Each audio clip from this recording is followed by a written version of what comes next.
দুনিয়াটা কিছুই না, চোখ বন্ধ করলে সব শেষ হয়ে যাবে। আজ আমি তুমি বলি আমার বাড়ি, আমার গাড়ি, আমার টাকা, আমার পয়সা সব আমার আমার আমার। আজরাইল যেদিন হাজির হয়ে যাবে দেখবা নিজের জামাটাও কিন্তু আর আমার থাকবে না। আমার জামা, আমার গেঞ্জিগুলো বেলেট দিয়ে কেটে কেটে রেখে দিবে তোমার আমার সন্তানেরা। আমার হাতের ঘড়িটা আরেকজনের হাতে দিয়া বলবে এটা আমার। আমার মোবাইলটা আর আমার থাকবে না, আরেকজনের মালিক হয়ে বলবে এটা আমার মোবাইল। আমাকে 3টা কাফনে পেঁচাইয়া ঘর থেকে বিদায় করে দিবে। অন্ধকার কবরে নিয়ে যাবে। কই ছেলে, কই মেয়ে, কই বাড়ি, কই টাকা সব আমার থেকে আলাদা হয়ে গেল। 3 কাফনের বাসিন্দা বানায়া জানাজা পড়ায়া কবরের দেশে নিয়ে রাখবে। এমন একটা জায়গায় কবর যেখানে দিনের বেলাও যাইতে সবাই ভয় পায়। বাঁশবাগান বাড়ির পেছনের অংশ, ওখানে কেউ যায় না, সাপ বিচ্ছু থাকার গর্ত। কবরে রাখিয়া সবাই চলে যাবে, আর খবর নিবে না। তবে হ্যাঁ, যদি কিছু নেক আমল করে যাও, ভালো সন্তান রেখে যাও, কোরআন পড়নেওয়ালা, মাদ্রাসা মসজিদ রেখে যাও, আলেম ওলামা বানায় রেখে যাও, এদের দোয়া চলবে কবরে। তাও যদি না থাকে কবরে আর কিছুই যাবে না রে বাবা। রহমতের নবী আম্মা জান আয়েশা বলেন, আমার হুজুরায় বসে নবী গুনগুন করে কান্না করেন। আমি জিজ্ঞাসা করতাম, ইয়া রাসূলুল্লাহ, আমি আয়েশার কোনো বেয়াদবির কারণে আপনি কান্না করেন? কয় না না। তো কেন আপনি কাঁদেন? আম্মা জান আয়েশার জবাবে রহমতের নবী বলেন, হাসরের ময়দানের ভয়ঙ্কর হালাত আমার যখন মনে পড়ে চোখের পানি ধরে রাখতে পারি না রে আয়েশা। হাসরের ময়দানটা কত যে ভয়ঙ্কর, আমার উম্মতের কি হালাত হবে আয়েশা। আম্মা জান বলেন, কেমন হালাত?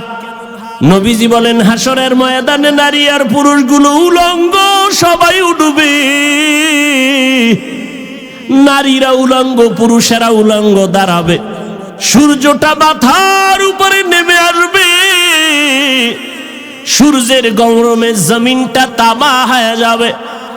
নাফরমানদের মাথার মগজগুলো ভাতের মারের মতো ফুটতে থাকবে। ওদিকে জাহান্নামের আওয়াজ। জাহান্নাম চিৎকার দিয়া বলবে, ও দয়ার মালিক, বেনামাজি গুলো কই? নাফরমান গুনাহগার গুলো আমার পেটে দাও।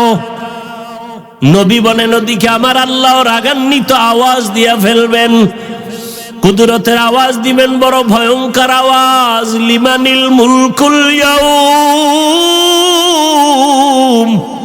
লিল্লাহিল ওয়াহিদিল কাহ্হার। নবীজি বলেন, আমার আল্লাহ এতটা রাগান্বিত, কুদরতের আওয়াজ দিবেন যে হাসরের ময়দানটা থরথর করে কেঁপে উঠবে। জাহান্নামের আওয়াজ, এমন অবস্থা হবে যে নবীদের কোনো গুনাহ নাই, সে নবীরাও কান্না শুরু করবেন। আদম আলাইহিস সালাম কান্না করবেন, মূসা নবী কাঁদবেন, ঈসা নবী কান্না করবেন, ইব্রাহিম নবী কান্না করবেন, নূহ নবী কান্না করবেন। উম্মতেরা পাগলের মতো দৌড়াবে, কোথায় যাবে একটু পরিত্রাণ পাওয়ার জন্য। আদম নবীও বলবে, আমি পারবো না, যাও, কোন উম্মতের সুপারিশ করতে পারবো না। মূসা নবীও তাড়ায় দিবেন, ঈসা নবী তাড়ায় দিবেন। সর্বশেষ রহমতের নবী বলেন, আয়েশা, উম্মতেরা পাগলের মতো হয়ে যাবে। এক পর্যায়ে তারা আমি মুহাম্মদের তালাশ করতে থাকবে। আম্মা জান বলেন, ইয়া রাসূলুল্লাহ, উম্মতেরা ওই কঠিন সময় আপনাকে কোথায় পাবে?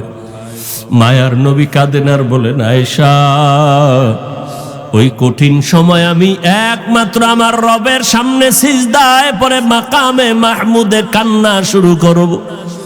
মূসা নবী কাঁদবেন নিজের জন্য, ঈসা নবী কান্না করবেন নিজের চিন্তায়, আদম নবী কাঁদবেন নিজের চিন্তায়, আর আমি মুহাম্মদ কান্না করব, একবারও বলবো না আমার কথা, আমি বারবার বলবো, আমার উম্মতের কি উপায়? আমি আমার মাওলাকে বলবো, আল্লাহ, আমার উম্মতের খবর কি? আমার একটা উম্মত যেন জাহান্নামের আগুনে না যায়। জাহান্নামের একটা সেকেন্ডের গরম সহ্য করতে পারবে না। আমার আল্লাহ তখন আমার কান্না সহ্য করতে পারবেন না, দ্রুত বলবেন, হে নবী আপনি মাথা উঠান, আপনার কান্না আমি আল্লাহ সহ্য করতে পারি না।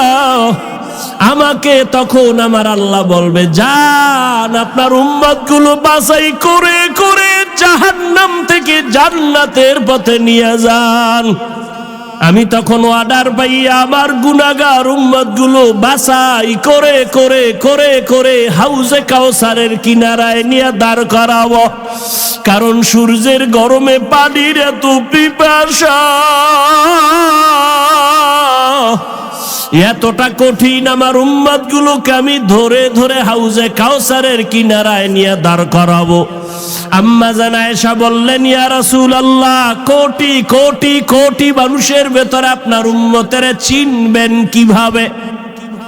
মুসা নবীর উম্মত, ঈসা নবীর উম্মত, ইব্রাহিমের উম্মত, কেমনে চিনবেন আপনারটা? নব রহমতের নবী বলেন, হে আয়েশা, আমার উম্মতেরা দুনিয়ায় যারা ওযু বানাইয়া 5 বেলার নামাজ আদায় করত, কিয়ামতের ময়দানে তাদের ওযুর জায়গাগুলো নূরের আলোতে ঝলমল করতে থাকবে।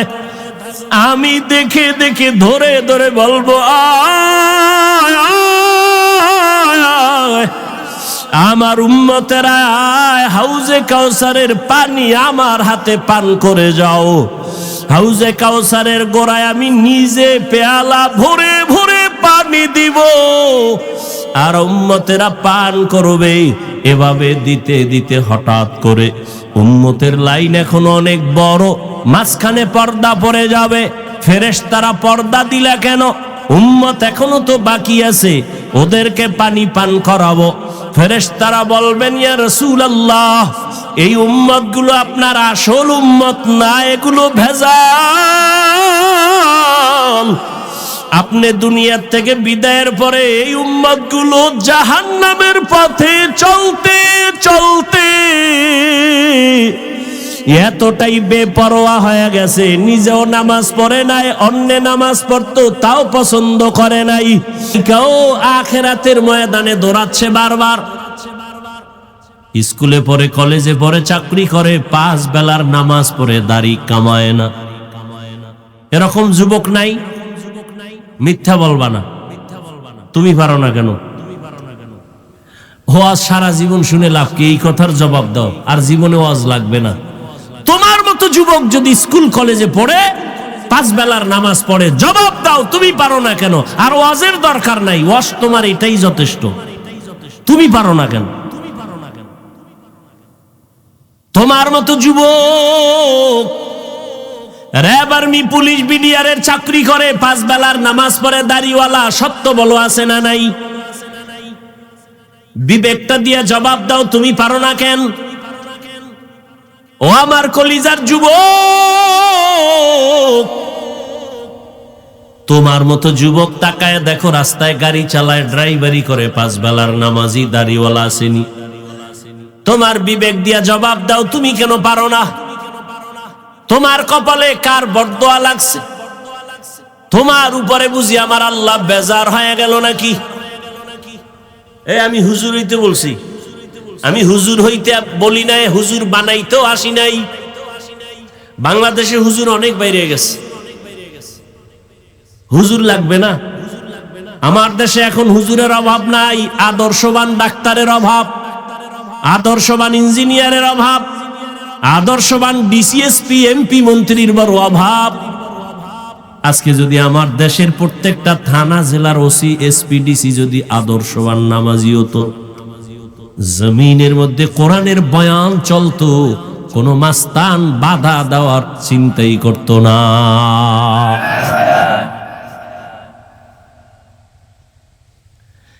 তোমরা স্বাধীন স্বাধীন করো, স্লোগান দাও না, দেশ স্বাধীন। দেশ স্বাধীন হলে চট্টগ্রামে আইনজীবীর গলায় ছুরি চালানো হয় কেন?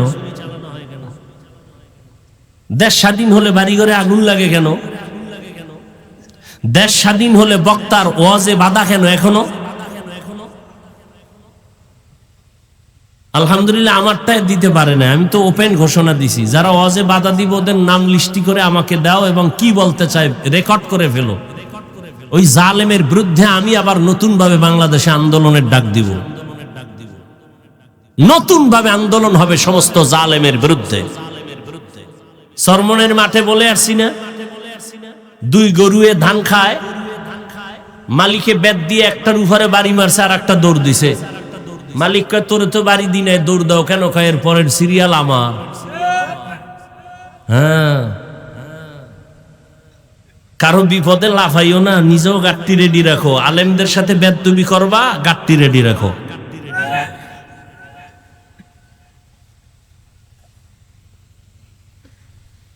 আল্লাহ হেদায়েত দান করুন। মসজিদে রাজনীতি চলবে না, খুব মজার কথা। ইমাম সাহেব থাকতে হবে নিরপেক্ষ, খুব সুন্দর কথা। কমিটির লোক কেন রাজনীতি হয়? ইমামকে নিরপেক্ষ রাখতে হলে কমিটির ব্যক্তিদেরকেও নিরপেক্ষ থাকতে হবে।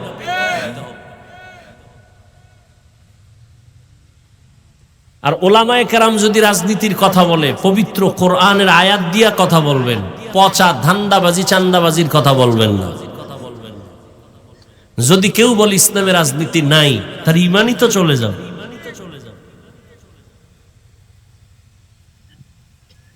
এই কথা শিখায় কারা? যারা ইসলাম চায় না। কারণ সবাই জানে ইসলাম ছাড়া শান্তি নেই, সবাই জানে, বুঝে, কিন্তু ভয় ইসলাম আসলে চোরের চুরি আর চলবে না, এজন্য ভয়। আজকে সৌদি আরব এত বড় ইসলামী স্টেট, ইসরায়েলের মধ্যে যে হামলা মুসলমানের উপরে ওরা চালায়, ফিলিস্তিনের জমিনে, ভারতের জমিনে, আসামে এই পরিমাণ অত্যাচার, ইসলামের দৃষ্টি বাদ দেন না, মানবতার দৃষ্টি কোথায়? বেঈমান কথা বলবে দূরের কথা, মুসলমানেরাও চুপটি করে বসে আছে। কথা ঠিক নেই? আমরা যে একটু চিল্লাই, হুজুর গো ধাক্কায় চিল্লাই, ইমানের পাওয়ার তো নাই।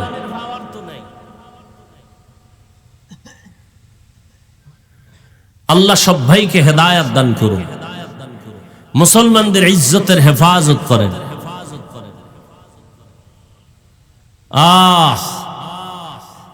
বাংলাদেশের মানুষ মনে করে আমরা তো নিরাপদে আছি, মায়ের কোলে, কোনো টেনশন নাই। ঝড় তুফান যদি শুরু হয়ে যায় আর ফিরবে না। বাংলাদেশ সাইজ করতে ওগা আঙ্গুলের একটা টোকাও লাগবে না, ওরা এটা সিরিয়ালের বাইরে রেখে দিচ্ছে। আপনি মনে করেন অনেক অজমা আফিল মাদ্রাসা মসজিদ, এটারে আর দুর্বল করবে কে? এই বাংলাদেশে ইসলামের ক্ষতি তো কোনো হিন্দু করে নাই, হিন্দু দাঁড়ায় বলে নাই হুজুর গো পিডাও, খ্রিস্টান আইসা বলে নাই মাদ্রাসায় আগুন লাগাও। ইসলামের 12টা তো মুসলমান নামদারি মুনাফেকরা বাজাইছে।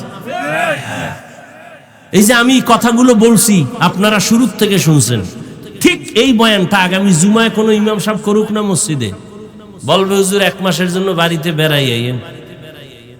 কারণ কি? ওই যে শিয়ালের হাতে মুরগি। আল্লাহ হেদায়েত দান করুন।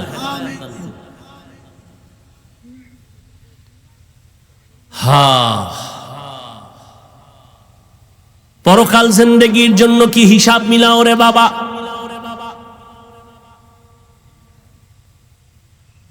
চোখের সামনে বুঝাই দিলাম রে যুবক বাবা, তোমার মতো যুবক জেনারেল লাইনে থাকিয়া 5 বেলার নামাজ পড়ে, ময়দানে কৃষি কাজ করে, নদীর মধ্যে মাছ ধরে, 5 বেলার নামাজ পড়ে, রাস্তায় গাড়ি চালায় না, গাড়িটা বন্ধ করে আজান হলে নামাজে যায়, ড্রাইভার, হেল্পার, কন্ট্রাক্টর, যাত্রী সহ। বলো তুমি কেন নামাজ পড়তে পারো না? তোমার মতো যুবক যদি স্কুল কলেজে পড়ে, নামাজ পড়ে, বলো তুমি কেন পারো না রে বাবা? ঢাকা কলেজের খবর নাও, জাহাঙ্গীরনগরের খবর নাও, ওখানের পড়ুয়া তোমার মতো সন্তান কলেজে ক্লাস করে, মাথায় পাগড়ি, বড় দাড়ি, বড় জামা, মনে হয় পেছন থেকে তাকাইলে বড় মসজিদের কোন খতিব। জিজ্ঞাসা করি, বাবা তুমি কোন মসজিদে জুমা পড়াও? কয় না, আমি তো আরবি পারি না। করো কি? বলে ঢাকা কলেজে আমি অধ্যয়নরত অবস্থায় আছি। কলেজে ক্লাস করো এই অবস্থায় টুপি দাড়ি নিয়ে? বলে হ্যাঁ। সমস্যা? বলে সমস্যা নাই, কলেজের সব টিচার আমার জন্য দোয়া করে। তোমার ক্লাসে মাইয়া ভোলা নাই? কয় আছে। মাঝে মাঝে পার্কে আনন্দ মিছিলের ডাকে না বলে ডাকে। আমি না বলার আগে আমার ক্লাসের কিছু মেয়েরা বলেও আল্লাহর পথে আছে, ডিস্টার্ব করিস না, আমরা চল। ওকে ডিস্টার্ব করার দরকার নাই। ও যুবক, তোমাকে আমি পাগড়িওয়ালা টুপিওয়ালা হতে বলি না। তুমি স্কুলে পড়িও, ডাক্তার হও, ইঞ্জিনিয়ার হও, প্রফেসর হও, কিন্তু আমার দাবি একটাই হলো, বেয়াদব হইও না রে বাবা। বলবা হাফিজ ভাই বেয়াদব হব না, তার ব্যাখ্যা, 3 জায়গায় বেয়াদবি করবা না, করলেই তোমার মরার আগে জীবন শেষ। মরবি না, এত তাড়াতাড়ি দুষ্টুগুলি মরবে না। ওরা মায়েরে জ্বালায়, বাবারে জ্বালায়, হুজুরের জ্বালায়, শিক্ষকের জ্বালায়, আলেমকে জ্বালায়। এবার ও জ্বলবো না? ও কিডনি যাইব, লিভার যাইব, বিছনায় শুইয়া শুইয়া কানতে কানতে কানতে কানতে ওর জীবন শেষ শেষ। এত তাড়াতাড়ি আল্লাহ নিবে না, ওরে জ্বালাইয়া এরপরে নিবে। যারা বেয়াদবি করে মা বাবার সাথে, এটি তাড়াতাড়ি মরবে না তো। মা বাবার সাথে বেয়াদবি করা যাবে না, কারণ জীবনের সফলতার বড় চাবি মা বাবার দোয়া। এই চেয়ারে বসছি, আল্লাহর কসম, মা বাবার চোখের পানি দোয়া না থাকলে এখানে বসা যাইতো না রে বাবা। তবে আমার আব্বা আম্মা দোয়া করেছেন, কান্না করেছেন, আল্লাহ সম্মান দিছেন। তবে আমাকে মা বাবা হাতে ধরে আমাকে বয়ান শিখান নাই, দস্তখত শিখান নাই। আমি দস্তখত দেই, কথা বলি, বয়ান করি, এগুলো আমার মা বাবা শিখান নাই। হাতে কলমে ধরে এগুলো শিখাইছেন আমার উস্তাদ, আমার শিক্ষক। অতএব শিক্ষকের সাথে যদি বেয়াদবি করো রে ছাত্র, জীবনের লেখাপড়ার দরজা থেকে তুমি ধ্বংস হয়ে যাবে। বহু রাস্তায় মাঝে মাঝে পাগল দেখি, অর্ধুলাঙ্গ পাগল, ইংলিশে কথা বলে, আরবিতে কথা বলে। পাগল আবার ইংলিশ কেন কয়? পাগল ইংলিশ বলে না, বরং ইংলিশ পড়নেওয়ালা ছাত্রটাই বেয়াদবি করে পাগল হয়ে গেছে। এই বানায় বলতেছি, এরকম পাগল দেখছো? আরবিতে কথা বলে অথচ পাগল। হিসাব করে দেখলাম বেয়াদবি করে পাগল হয়ে গেছে। এজন্য মা বাবার বরদোয়া বড় কঠিন, শিক্ষকের বরদোয়া কঠিন। 3 নাম্বার, উলামায়ে কেরাম মুরব্বিদের সাথে বেয়াদবি করলে জীবন ধ্বংস, চরিত্র ধ্বংস হয়ে যাবে। কোনদিন কোন মা বাবা সন্তানের জন্য বরদোয়া করে না, লিখে রাখো ভালো করে। কোনদিন কোন শিক্ষক ছাত্রের জন্য বরদোয়া করে না। কোন আলেম কোনদিন কোন উম্মতের জন্য বরদোয়া করে না। বরদোয়াটা এসে যায় তোমার আচরণে কষ্ট পায় যদি মা বাবা বলে আহ, বাস এতটুকুই যথেষ্ট তোর কপাল পোড়ার জন্য। তোমার আচরণে কষ্ট পেয়ে যদি শিক্ষক বলে আহ, তোমার কপাল পুড়তেই নিঃশ্বাসটাই যথেষ্ট। আল্লাহ হেদায়েত দান করুন। সব কিছুর মূলে এত বয়ান, এত বয়ান, এত বয়ান। ও যুবক বাবা মুসলমান, তোমাকে বয়ান করবো কেন? আজকে তো বয়ান করার প্রয়োজন। ওলামায়ে কেরামের চট্টগ্রামের পাহাড়িয়া জঙ্গলের ভেতরে খ্রিস্টান মিশনারিরা ভেজাল করে।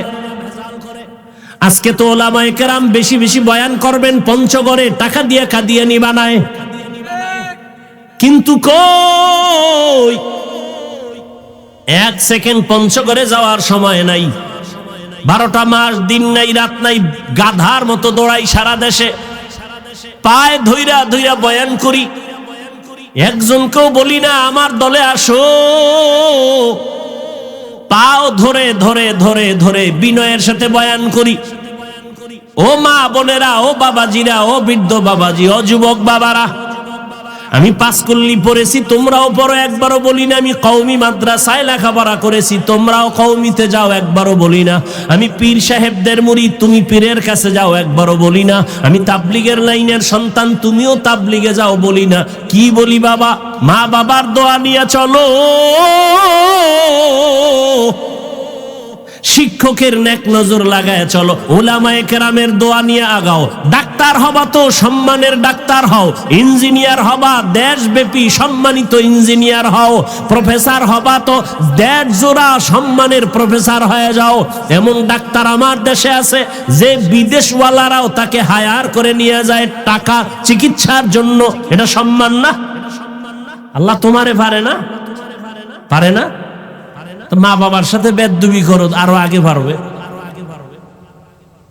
লিকুল্লি শাইইন জিনাতুন ফিল ওয়ারা ওয়া জিনাতুল মারই তামামুল আদাবি আজ খুদা খাহি মে তৌফিক আদব বে আদব মাহরুম গাশত আজ ফজলে রা। সব কথার মূলে আল্লাহর ভয় নাই। যদি আল্লাহর ভয় থাকতো, ওরে ভাই আপনারাও মুসলমান, আমিও মুসলমান। খেয়াল করেন, কষ্ট হয়। আপনাদের আল্লাহ আমার আল্লাহ দুইজন। জবান খুলে বলেন কয়জন? আপনাদের নবী আমার নবী বলেন, আপনাদের কোরআন আমার কোরআন, আপনাদের কাবা আমার কাবা, আপনাদের কালেমা আমার কালেমা, আপনাদের ধর্ম আমার ধর্ম। আপনি আমি দুনিয়াতে আসছি সিস্টেম। বিদায় বেলা কাফনের সংখ্যাও, আমাকেও 3টা কাফন দিবে, আপনাকেও 3টা কাফন দেয়া হবে, মা বোনদের 5টা কাফন দেয়া হবে। কালার হবে আলাদা। কি হুজুরদের কালার একরকম, আপনাদের কালার আর এক রকম। আমি এত বড় বক্তা, আপনি এত বড় টাকাওয়ালা, এই কারণে কেউ সম্মানে একটা কাফন বাড়াইয়াও দিবে না। রিক্সা ড্রাইভার মরে গেছে, গরিব হওয়ার কারণে একটা কাফন কমাইয়াও দিবে না। আমাকেও যেই কাফন 3টা, আপনাকেও সেই কাফন দেয়া হবে। কালারও হবে এক, কাফনের উপরে লেখা থাকবে বড় লোকের লাশ, হুজুরের লাশ। এত মাস্তানির লাভ কি? আজ আমি বক্তা, আপনি শ্রোতা, আপনি বড় ডাক্তার, আমি রুগী, আমি ইমাম, আপনি মুক্তাদি। এত ভাব, টাকার গরম, ক্ষমতার গরম, এলেমের গরম। সাদা কাফনের মধ্যে যেদিন ঢুকবা, ওই দিন সব বাহাদুরি বন্ধ হয়ে যাবে। সাদা কাফনে ঢোকার পরে কে ধনী, কে গরিব, কে আলেম, কে মূর্খ, কে ইমাম, কে মুক্তাদি কোনো লেখা থাকবে না। সব একাকার হয়ে যাবে। এত বাহাদুরি কবরে যাওয়ার আগেই দেখো, সাদা কাফনের প্যাকেট হওয়ার মাত্রই বাহাদুরি বন্ধ হয়ে গেল। কিসের এত বাহাদুরি? কই টাকাওয়ালা 3 কাফনে প্যাকেট হয়ে যাবে। কোটি টাকার মালিক দেখো, অভাব হয় না দূর, গরিবে ঘুমায় আরাম করে মনটা বাহাদুর। ফেরাউনের লাশটা দেখো মিশর জাদু ঘরে, খায় না মাটি পোকা মাছি সবাই ঘৃণা করে। হৃদয় থাকিবে যার নম্রতা সদা, রহমত আসিবে সেথা প্রভুর ওয়াদা। বড়র বাড়াই থাকলে দিলে রহমত আসবে না, নিজেকে নিজে ছোট মনে করিও সদা। উঁচু জমিন থেকে পানি নিচু জমিনে যায়, তেমনি খোদার রহমত আসে নম্রতার হৃদয়। ভোগবিলাসের বাড়ি গাড়ি পরে রবে সব, থাকতে সময় স্মরণ করো আল্লাহ আমার রব। ইন্নাল্লাযীনা ক্বালু রাব্বুনাল্লাহু সুম্মা ইসতাকামু ফালা খাউফুন আলাইহিম ওয়ালা হুম ইয়াহজানুন।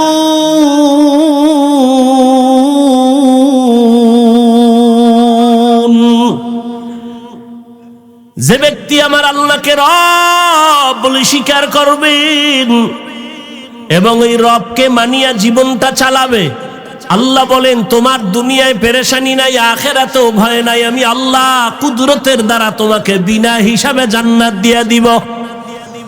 আতিনা ফি দারে দুনিয়া না হাসান, আতিনা ফি দারে উকবা না হাসান, ইয়া গিয়াসাল মুস্তাগীসিন ইহদিনা লিফতিখারা বিল উলুমে ওয়াল গিনা। হর গরিদে নেক তু তৈয়ার है जो न मांगे उससे तू बेजार है। আপনারাও মুসলমান, আমিও মুসলমান, আপনার আমার আল্লাহ এক, নবী এক, কোরআন এক, কাবা এক, ধর্ম এক, কালেমা এক, দুনিয়াতে আসছি তাও এক, কাফনের কালার এক, সংখ্যাও এক, কবরের সাইজও হবে না। আপনাদের এলাকার কবর এক হাত বড়, কবরে রাখার পরে কবরের প্রশ্ন করা হবে কয়টা? 3টা, তাও এক। আমাকেও যেই প্রশ্ন, আপনাকেও সেই প্রশ্ন। রবের পরিচয় দাও, ধর্মের পরিচয় দাও, রাহমাতুল লিল আলামিনের পরিচয় দাও। আপনিও মুসলমান, আমিও মুসলমান, আপনার আমার আল্লাহ এক, নবী এক, কোরআন এক, কাবা এক, ধর্ম এক, কালেমা এক। অথচ আপনাকে পাও ধরে বয়ান করা লাগবে কেন? বরং বয়ান করার পরেও তো দেখি আমি টুপি খুলতে চাই না। আপনি কেমন মুসলমান যে টুপি দিতে চান না?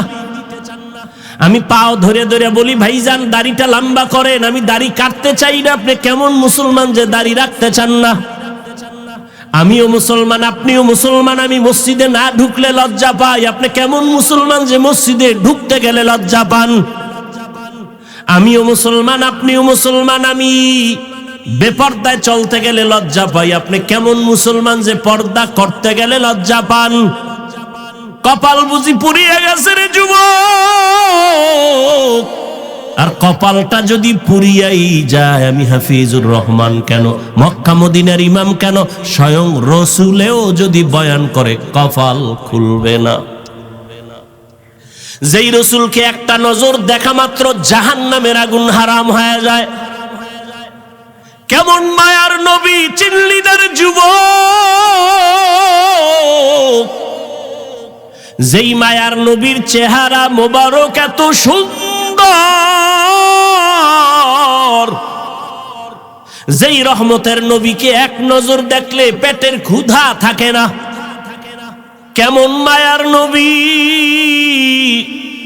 যেই রহমতের নবীকে একটা নজর দেখার জন্য গর্তের পিপিলিকা কান্না করে, কেমন মায়ার নবী আমার! যেই রহমতের নবীকে দেখার জন্য গর্তের সাপ অপেক্ষা করে, রহমতের নবীরে দেখবেন কেমন মায়ার নবী আমার! রহমতের নবী রাস্তা দিয়ে যখন হাঁটে, দুই পার্শ্বের গাছগুলো নত হইয়া নবীরে সালাম দেয়। রহমতের নবী যখন রাস্তা দিয়ে হাঁটে, জঙ্গলের প্রাণীরা বারবার আমার নবীরে সালাম জানায়। নবীজি খেজুর গাছের সাথে ট্যাক লাগায়া খুতবা পড়েন। কিছুদিন পরে সিদ্ধান্ত নিলেন, না এটা বাদ, নতুন একটা খুতবা দেয়ার মিম্বর বানাবে। বুখারী শরীফের ইবারত, খেজুর গাছ কান্না শুরু করছে। সাহাবায়ে কেরাম বলেন, মানুষের কান্নার মতো খেজুর গাছ থেকে, মরা খেজুর গাছ থেকে কান্নার আওয়াজ। রহমতের নবী বলেন, রে খেজুর গাছ কেন কাঁদো? আমি কি দোয়া করব তুই জিন্দা হবি, তোর গাছে খেজুর হবে, উম্মতেরা খাবে। খেজুর গাছ বলে, না ইয়া রাসূলুল্লাহ, এই দোয়া চাই না। কেন কাঁদো? বলে, আপনার বিরহের বেদনায় কান্না করি। কি চাও? বলে, এখানে জানাজা পড়ায়া দাফন করবেন, হাসরের ময়দানে আপনার সাথে জান্নাতে থাকতে চাই নবী। উস্তুনে হান্না না আজহাজ রে রসুল, নালামি জাদ হামচুয়ার বাবু। রহমতের নবীর জন্য জঙ্গলের প্রাণীরা, নদীর মাছ এতটাই পাগল। কপাল খারাপ, আমরা মুসলমান হয়ে সেই নবীরে চিনতে পারলাম না। এরে নবীর আশেক, রহমতের নবীর শরীর মোবারকে মশা মাছি পড়া হারাম। আম্মা জান আয়েশা রাদিয়াল্লাহু আনহা বলেন, নবীর শরীর মোবারকের ঘাম আমি বোতলে ভরে রাখতাম, আর আতর হিসাবে আমরা নবীর ঘাম ব্যবহার করতাম। কেমন রহমতের নবী আমার! আজও সেই নবী মদিনাতুল মুনাওয়ারা জিন্দা নবী, উম্মতের মায়ায় কান্না করে। এরে নবীর উম্মতের দল, আজ আবার নবীর বিরুদ্ধে এত অত্যাচার, এত ষড়যন্ত্র, মুসলমানের উপরে হামলা শুধু কালেমার কারণে, রহমতের নবীর উম্মত হওয়ার কারণে। না হয় ফিলিস্তিনের মুসলমানের তো অন্য কোনো অপরাধ নেই। তুমি আজকে 3 বেলা খানা খাও, কত আরামে ঘুমাও। ফিলিস্তিনের মুসলমান রমজান গেল সাহারি খেতে পারে না, ইফতারি নাই। মায়ের সামনে সন্তানের জবাই করে, সন্তানের সামনে মা বাবাকে জবাই করে, ধর্ষণ করে। এরে সন্তান, ও মা বাবারা, একটা সন্তান অসুস্থ হয়ে গেলে তোমার ঘুম আসে না, সন্তান অসুস্থ পাগল হয়ে যাও। অথচ ফিলিস্তিনের মুসলমানের অবস্থা দেখলে কোনো মানুষ স্থির থাকতে পারে না রে বাবা। আসলে আল্লাহর ভয় অন্তরে নাই, নিজের মধ্যেই তো ইমানের দুর্বলতা। কয়দিন আর দুনিয়ার এই বাহাদুরি রে বাবা, এখনো সময় আছে, তওবা করো। দুনিয়াটা কিছুই না, চোখ বন্ধ করলে সব শেষ হয়ে যাবে। আজ আমি তুমি বলি আমার বাড়ি, আমার গাড়ি, আমার টাকা, আমার পয়সা, সব আমার আমার আমার। আজরাইল যেদিন হাজির হয়ে যাবে, দেখবা নিজের জামাটাও কিন্তু আর আমার থাকবে না। আমার জামা, আমার গেঞ্জিগুলো বেলেট দিয়ে কেটে কেটে রেখে দিবে তোমার আমার সন্তানেরা। আমার হাতের ঘড়িটা আরেকজনের হাতে দিয়া বলবে এটা আমার। আমার মোবাইলটা আর আমার থাকবে না, আরেকজনের মালিক হয়ে বলবে এটা আমার মোবাইল। আমাকে 3টা কাফনে পেঁচাইয়া ঘর থেকে বিদায় করে দিবে। অন্ধকার কবরে নিয়ে যাবে। কই ছেলে, কই মেয়ে, কই বাড়ি, কই টাকা, সব আমার থেকে আলাদা হয়ে গেল। 3 কাফনের বাসিন্দা বানায়া জানাজা পড়ায়া কবরের দেশে নিয়ে রাখবে। এমন একটা জায়গায় কবর যেখানে দিনের বেলাও যাইতে সবাই ভয় পায়। বাঁশবাগান বাড়ির পেছনের অংশ, ওখানে কেউ যায় না, সাপ বিচ্ছু থাকার গর্ত। কবরে রাখিয়া সবাই চলে যাবে, আর খবর নিবে না। তবে হ্যাঁ, যদি কিছু নেক আমল করে যাও, ভালো সন্তান রেখে যাও, কোরআন পড়নেওয়ালা, মাদ্রাসা মসজিদ রেখে যাও, আলেম ওলামা বানায় রেখে যাও, এদের দোয়া চলবে কবরে। তাও যদি না থাকে, কবরে আর কিছুই যাবে না রে বাবা। রহমতের নবী আম্মা জান আয়েশা বলেন, আমার হুজুরায় বসে নবী গুনগুন করে কান্না করেন।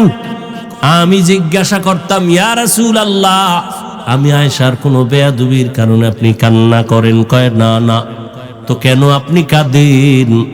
আম্মা জান আয়েশার জবাবে রহমতের নবী বলেন, হাসরের ময়দানের ভয়ঙ্কর হালাত আমার যখন মনে পড়ে, চোখের পানি ধরে রাখতে পারি না রে আয়েশা। হাসরের ময়দানটা কত যে ভয়ঙ্কর, আমার উম্মতের কি হালাত হবে আয়েশা। আম্মা জান বলেন, কেমন হালাত? নবীজি বলেন, হাসরের ময়দানে নারী আর পুরুষগুলো উলঙ্গ, সবাই উঠবে। নারীরা উলঙ্গ, পুরুষেরা উলঙ্গ দাঁড়াবে। সূর্যটা মাথার উপরে নেমে আসবে। সূর্যের গরমে জমিনটা তামা হয়ে যাবে। নাফরমানদের মাথার মগজগুলো ভাতের মারের মতো ফুটতে থাকবে। ওদিকে জাহান্নামের আওয়াজ, জাহান্নাম চিৎকার দিয়া বলবে, ও দয়ার মালিক, বেনামাজি গুলো কই, নাফরমান গুনাহগার গুলো আমার পেটে দাও। নবী বলেন, ওদিকে আমার আল্লাহ রাগান্বিত আওয়াজ দিয়া ফেলবেন, কুদরতের আওয়াজ দিবেন, বড় ভয়ঙ্কর আওয়াজ, লিমানিল মুলকুল ইয়াউম লিল্লাহিল ওয়াহিদিল কাহ্হার। নবীজি বলেন, আমার আল্লাহ এতটা রাগান্বিত কুদরতের আওয়াজ দিবেন যে হাসরের ময়দানটা থরথর করে কেঁপে উঠবে। জাহান্নামের আওয়াজ, এমন অবস্থা হবে যে নবীদের কোনো গুনাহ নাই, সে নবীরাও কান্না শুরু করবেন। আদম আলাইহিস সালাম কান্না করবেন, মূসা নবী কাঁদবেন, ঈসা নবী কান্না করবেন, ইব্রাহিম নবী কান্না করবেন, নূহ নবী কান্না করবেন। উম্মতেরা পাগলের মতো দৌড়াবে, কোথায় যাবে একটু পরিত্রাণ পাওয়ার জন্য। আদম নবীও বলবে, আমি পারবো না, যাও, কোন উম্মতের সুপারিশ করতে পারবো না। মূসা নবীও তাড়ায় দিবেন, ঈসা নবী তাড়ায় দিবেন। সর্বশেষ রহমতের নবী বলেন, আয়েশা, উম্মতেরা পাগলের মতো হয়ে যাবে। এক পর্যায়ে তারা আমি মুহাম্মদের তালাশ করতে থাকবে। আম্মা জান বলেন, ইয়া রাসূলুল্লাহ, উম্মতেরা ওই কঠিন সময় আপনাকে কোথায় পাবে? মায়ার নবী কাঁদেন আর বলেন, আয়েশা, ওই কঠিন সময় আমি একমাত্র আমার রবের সামনে সিজদায় পড়ে মাকামে মাহমুদে কান্না শুরু করব। মূসা নবী কাঁদবেন নিজের জন্য, ঈসা নবী কান্না করবেন নিজের চিন্তায়, আদম নবী কাঁদবেন নিজের চিন্তায়, আর আমি মুহাম্মদ কান্না করব, একবারও বলবো না আমার কথা, আমি বারবার বলবো, আমার উম্মতের কি উপায়? আমি আমার মাওলাকে বলবো, আল্লাহ, আমার উম্মতের খবর কি? আমার একটা উম্মত যেন জাহান্নামের আগুনে না যায়, জাহান্নামের একটা সেকেন্ডের গরম সহ্য করতে পারবে না। আমার আল্লাহ তখন আমার কান্না সহ্য করতে পারবেন না, দ্রুত বলবেন, হে নবী, আপনি মাথা উঠান, আপনার কান্না আমি আল্লাহ সহ্য করতে পারি না। আমাকে তখন আমার আল্লাহ বলবে, যান, আপনার উম্মতগুলো বাছাই করে করে জাহান্নাম থেকে জান্নাতের পথে নিয়ে যান। আমি তখন অর্ডার পাইয়া আমার গুনাহগার উম্মতগুলো বাছাই করে করে করে করে হাউজে কাউসারের কিনারায় নিয়ে দাঁড় করাবো, কারণ সূর্যের গরমে পানির এত পিপাসা, এতটা কঠিন, আমার উম্মতগুলোকে আমি ধরে ধরে হাউজে কাউসারের কিনারায় নিয়ে দাঁড় করাবো। আম্মা জান আয়েশা বললেন, ইয়া রাসূলুল্লাহ, কোটি কোটি কোটি মানুষের ভেতরে আপনার উম্মতের চিনবেন কিভাবে? মূসা নবীর উম্মত, ঈসা নবীর উম্মত, ইব্রাহিমের উম্মত কেমনে চিনবেন আপনারটা? নব রহমতের নবী বলেন, হে আয়েশা, আমার উম্মতেরা দুনিয়ায় যারা ওযু বানাইয়া 5 বেলার নামাজ আদায় করত, কিয়ামতের ময়দানে তাদের ওযুর জায়গাগুলো নূরের আলোতে ঝলমল করতে থাকবে। আমি দেখে দেখে ধরে ধরে বলবো, আয় আয় আয়, আমার উম্মতেরা আয়, হাউজে কাউসারের পানি আমার হাতে পান করে যাও। হাউজে কাউসারের গোড়ায় আমি নিজে পেয়ালা ভরে ভরে পানি দিব, আর উম্মতেরা পান করবে। এভাবে দিতে দিতে হঠাৎ করে উম্মতের লাইন এখন অনেক বড়, মাঝখানে পর্দা পড়ে যাবে। ফেরেশতারা পর্দা দিলা কেন? উম্মত এখনো তো বাকি আছে, ওদেরকে পানি পান করাবো। ফেরেশতারা বলবেন, ইয়া রাসূলুল্লাহ, এই উম্মতগুলো আপনার আসল উম্মত না, এগুলো ভেজাল। আপনি দুনিয়ার থেকে বিদায়ের পরে এই উম্মতগুলো জাহান্নামের পথে চলতে চলতে এতটাই বেপরোয়া হয়ে গেছে, নিজেও নামাজ পড়ে নাই, অন্যে নামাজ পড়তো তাও পছন্দ করে নাই, নিজেও দাড়ি রাখে নাই, অন্যে দাড়ি রাখবে তাও পছন্দ করে নাই, নিজেও হালাল খায় নাই, অন্যে হালাল খাবে তাও পছন্দ করে নাই। রহমতের নবী বলেন আয়েশা, তখন আমি রাগান্বিত হয়ে বলবো সহকান সহকা লিমান গাইয়ারা মিন বাদি। নবী বলবেন ভেগে যা, তোরা আবার উম্মত না। ও মনোহরগঞ্জের মুসলমান মা বোনেরা, বৃদ্ধ বাবাজিরা, যুবক বাবারা, জানি না ওই কাতারে কে পড়িয়া যাব। নবী যদি তাড়াইয়া দেয়, তোমার আমার কপালে যদি ওই ধমকটা পড়িয়া যায়, আমার মাওলা গাইবি আওয়াজ দিয়া বলবেন, ও জাহান্নামের ফেরেশতারা, এদেরকে ধর, জাহান্নামের শিকলটা লাগাইয়া জাহান্নামের দিকে নিয়ে যাও। ওয়াসিকাল্লাযীনা কাফারু ইলা জাহান্নামা যুমারা। ওরে আল্লাহর বান্দারা, সূর্যের গরম সহ্য করতে পারো না, বেতের বাড়ি সইতে পারো না, মশার কামড় সহ্য করতে পারো না, জাহান্নামের আগুনের গরম কেমন করে সহ্য করবারে বাবা। এখনো যদি আল্লাহর আযাবের ভয় অন্তরে আসে, 2 ফোঁটা চোখের পানি ছেড়ে গোপনে আমার মালিকের ডাক দাও। মনে মনে বলো, হে আল্লাহ, জীবনে কত গুনাহ করলাম, দাড়ি কাটলাম, নামাজ ছাড়লাম, বেপরদায় চললাম, ওলামায়ে কেরামরা কত বুঝাইলো, তারপরও নামাজ পড়ি নাই, দাড়ি রাখি নাই, বেপরদায় চলা বন্ধ করি নাই। আজকে থেকে তৈরি হয়ে গেলাম, আর নামাজ ছাড়বো না, বেপরদায় চলবো না, দাড়ি কাটবো না, মা বাবারে কষ্ট দিয়া বরদোয়া নিব না, ওলামায়ে কেরামের দোয়া নিয়া, শিক্ষকের দোয়া নিয়া, নবীর তরিকা মেনে চলবো রে বাবা। হেদায়াতের মালিক আমার আল্লাহ। কপাল যদি ভালো হয় তওবা করো, কয়দিন আর দুনিয়ার বাহাদুরি করবা। চোখের সামনে কত যুবকের লাশ আর লাশ, এই জীবনে কত যুবকের জানাজা পড়ায় কবরে রাখলাম রে বাবা। ডানে বামে তাকায় দেখো, কত আপনজন বন্ধুরা চলে গেল, একদিন তোমার চলে যাওয়ার ডাক চলে আসবে।